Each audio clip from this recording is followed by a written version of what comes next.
आगे मैं आपको एक कॉल रिकॉर्डिंग सुनाना चाहती हूँ जिसमें आप अनुमान लगा सकते हैं कि जो इसमें दावा किया जा रहा है वो कितना हद तक सच है। सबसे पहले तो वीडियो को लाइक कर दें और चैनल को सब्सक्राइब करना बिल्कुल ना भूलें।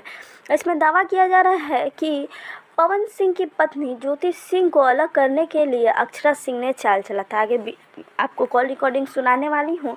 अगर आपको जो भी लगता है आप हमें कमेंट में ज़रूर बताएं। हाँ, आगे क्या हुआ बताइए। इनका फोन मेरे पास था, ठीक है। अच्छा, उस फोन पे एक रिकॉर्डिंग आया था किसका रिकॉर्डिंग था?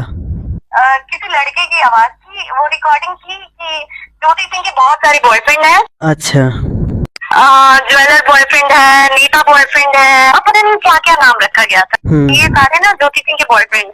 अच्छा, और ज्योति सिंह के अफेयर है पास्ट में। ये वो चीज पवन सिंह सुन के भड़क गया। ओह, उस दिन की बात से स्टार्ट हुआ हमारा रिलेशन खराब होना। अब ये चीज आप बताइए, आप खुद समझ रहे हैं ये चीज कौन करा सकता है।